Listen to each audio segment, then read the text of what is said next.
Hello students, इस video में हम डिस्कस करेंगे पहला स्टेजेस ऑफ क्राइम, दूसरा the essential ingredients of crime. तो चलिए शुरू करते हैं। Stages of crime. Stages of crime से एक अक्यूज पर्सन यानी आरोपी का कल्पेबिलिटी, जिसका मतलब होता है गिल्ट, एंड उसके एक्शन से क्या लीगल कॉन्सिक्वेंसेस होंगे वो डिटरमाइन करने में एक इम्पॉर्टेंट रोल प्ले करता है। स्टेजेस ऑफ क्राइम क्राइम के essential elements mens rea and actus reus को एनालाइज करने में मदद करता है। क्राइम के 4 स्टेजेस है: intention, preparation, attempt and commission.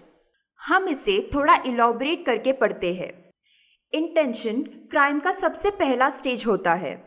एक व्यक्ति का पर्टिकुलर क्राइम कमिट करने का इंटेंशन या मेंसरिया होना बहुत ज़रूरी है। इसका मतलब उस व्यक्ति को क्राइम की सारी जानकारी हो एंड उसे करने की इच्छा हो। एक इंटेंशन उसके नेचर के हिसाब से जनरल या स्पेसिफिक हो सकती है। हमारा ये जानना ज़रूरी है कि एक व्यक्ति को सिर्फ उसके इवल थॉट्स या अनलॉफुल इंटेंशन से पनिश नहीं किया जाता। वो क्राइम कमिट हो जाना विद एन इंटेंशन पनिशेबल होगा। प्रिपरेशन का मतलब एक प्लान प्रिपेयर करना होता है। उसमें वेपन्स जमा करना, लोकेशन डिसाइड करना या ऐसी एक्टिविटी में इन्वॉल्व होना जिससे क्राइम कमिट हो सके, ये सारी चीज़ें होती है। जब भी एक ऑफेंस सीरियस नेचर का हो तो उसके प्रिपरेशन को पीनलाइज किया जाता है अंडर आईपीसी। आप इन सेक्शंस को देख सकते हैं जो टेबल में दी गई है। ये सारे एक्ट्स पनिशेबल है। अटेम्प्ट का मतलब एक्शन लेना होता है। ये एक ऐसा स्टेज है जिसमें एक अक्यूज्ड एक फिजिकल एक्ट परफॉर्म करता है एक क्राइम को कमिट करने के लिए, लेकिन ये ज़रूरी नहीं है कि क्राइम कंप्लीट हो। कमीशन क्राइम का फाइनल स्टेज होता है। इसमें एक अक्यूज्ड अपने एक्ट में सक्सेसफुल हो जाता है with necessary acts and intended crime को अकम्प्लिश कर देता है। चलिए इसे हम एक इलस्ट्रेशन से समझते हैं। ए एक एम्प्लॉय है XYZ फर्म का एंड बी उसका बॉस है।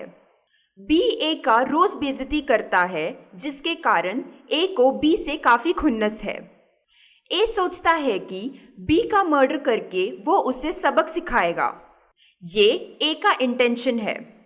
मर्डर करने के लिए वो पॉइजन का अरेंजमेंट करता है एंड एक स्वीट में उसे डाल देता है। ये प्रिपरेशन स्टेज है। ए बी को स्वीट्स ऑफर करता है खाने के लिए। ए ने अटेम्प्ट किया मर्डर का। बी की स्वीट खाकर डेथ हो गई। फाइनल स्टेज जो है कमीशन, वो कंप्लीट हो गई। The essential ingredients of crime. Crime के 2 एसेंशियल इंग्रेडिएंट्स है। पहला है एक्टस रियस एंड दूसरा है मेंस रिया। एक्टस रियस का मतलब है एक वॉलेंटरली एक्ट या कमीशन और मेंस रिया का मतलब है गिल्टी माइंड। मेंस रिया ये एक इम्पॉर्टेंट पार्ट होता है जिससे ये डिसाइड होता है कि एक्ट कल्पेबल है या नहीं। ये प्रूव होना ज़रूरी है कि अक्यूज के पास नॉलेज था उसके एक्शंस को लेकर और बुरे इंटेंशंस थे विक्टिम के लिए। मेंस रिया को सिविल सूट्स में भी यूज़ किया जाता है। एक्ट वॉलेंटरी या इनवॉलेंटरी हो सकता है और guilt facts of the case से डिटरमाइन होता है। फॉर एग्जाम्पल, अगर एक पर्सन ड्रिंक करके ड्राइविंग कर रहा है एंड वो अनइंटेंशनली दूसरों को हार्म नहीं पहुंचा रहा है, वो स्टिल गिल्टी है क्योंकि अल्कोहल कंज्यूम करना उसका खुद का चॉइस था, जबकि एक्ट में उसका कोई इंटेंशन नहीं था। लेकिन अगर एक हेल्दी पर्सन को ड्राइविंग के वक्त हार्ट अटैक आ जाता है एंड इससे दूसरों को हार्म हो जाता है तो वो लायबल नहीं होगा क्योंकि हार्ट अटैक उसका खुद का चॉइस नहीं था, इसीलिए वो गिल्टी नहीं होगा। Acts Reis. Acts Reis crime का एक फिजिकल एस्पेक्ट है।